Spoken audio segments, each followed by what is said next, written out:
It's very rare that in the world of television do we see buried treasure reach the surface, but that's exactly what's happened in recent times with a particular archived episode of beloved kids show Sesame Street. Sesame Street is one of the longest running educational series of all time, starting back in 1969 and still teaching children around the world today, though it is most popular in the United States. Combining live action, animation and puppetry, Sesame Street follows many iconic characters such as Big Bird, Elmo, the Cookie Monster, Oscar the Grouch, Bert and Ernie, Grover, the Count, a plethora of iconic characters, and more often than not, due to the show's popularity, there were many guest appearances. However, one guest pushed the bar too far, in a way that garnered a huge amount of complaints from parents and caused the episode to be locked away and never seen again, until earlier this year when it resurfaced on Reddit in its entirety. On that note, let's talk about the infamous episode 847, which saw the Wicked Witch of the West find her way to Sesame Street. The Wicked Witch was already one of cinema's most fearsome foes, played by Margaret Hamilton in 1939's The Wizard of Oz. And after decades of scarring young minds, Hamilton reprised the role here in February 1976. I'm gonna find out exactly what she got up to and the reasons why this episode was vaulted, meaning that, as per all Nightmare Fuel episodes, there will be major spoilers ahead. It's a windy day on Sesame Street, and it blows a broomstick all the way down to our host, David. After some bizarre electronic stings in the background, the witch peeks around a corner of the store and questions her whereabouts, heading towards David to fight for her broom. Immediately, due to the large time gap between appearances as the witch, Hamilton has aged considerably, though due to the makeup and wig, she looks somewhat similar visually. However, her voice is much deeper and huskier now, nowhere near as high-pitched and shrieking as before, but to me that almost makes her sound more foreboding. When the witch attempts to snatch the broom back, there's this super weird electrocution effect that is startling to look at. Very odd indeed, but it happens because the witch can't get her broom back so long as someone else is holding it. Threatening it's not the last David has seen of her, she erupts into a cloud of smoke and, in a flash, disappears. To the very young audience often viewing, with the show being produced with a 3 to 5 year old target audience, moments like this will have baffled them, and that level of confusion brought with it a fear factor. Later on, David is telling some friends about what happened earlier, and the witch appears again. She threatens them all and blows into thin air once more, cackling as she does, before making it rain indoors. Again, thinking of the target audience, the fear factor is how the witch can make impossible things happen. She can disappear and reappear in a cloud of smoke, she can make rainstorms inside buildings, and her maniacal laughing would amplify their bedazzlement.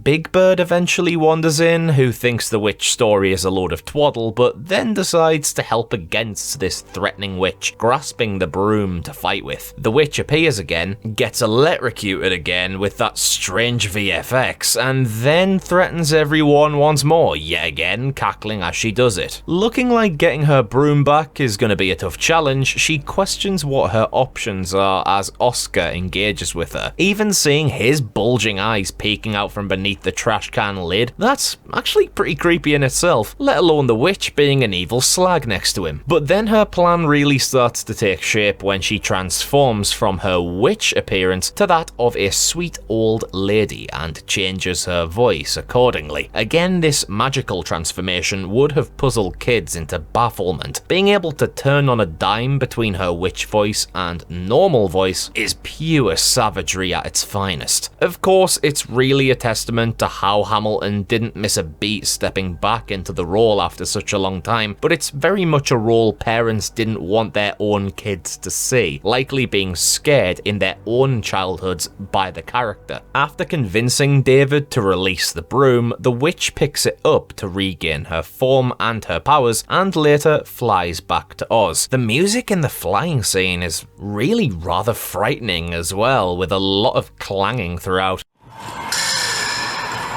The witch drops the broom back to Sesame Street by accident, yet somehow is still able to fly? That's a bit weird. But anyway, that's the climax here, before Hamilton signs off the episode with her signature cackle at the end.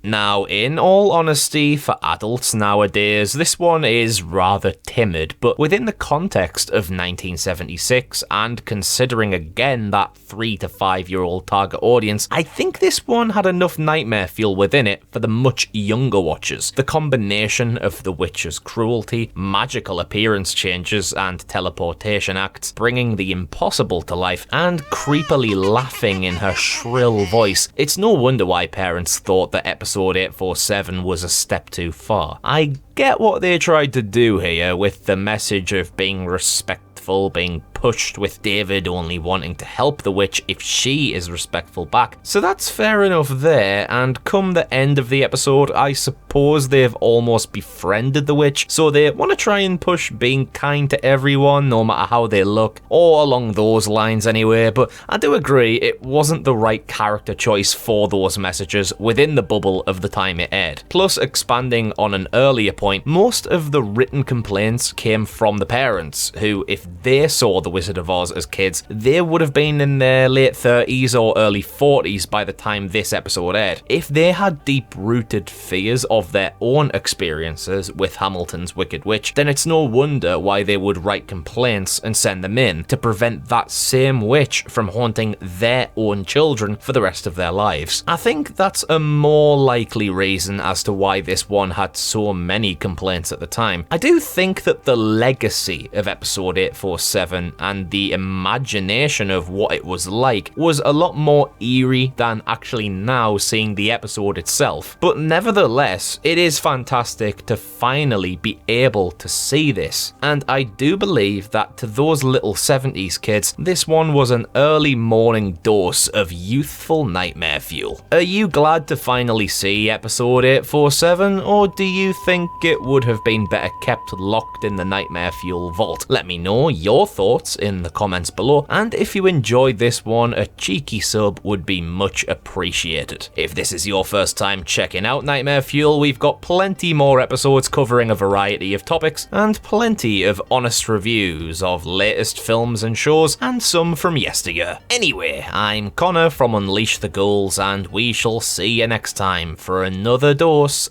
of Nightmare Fuel.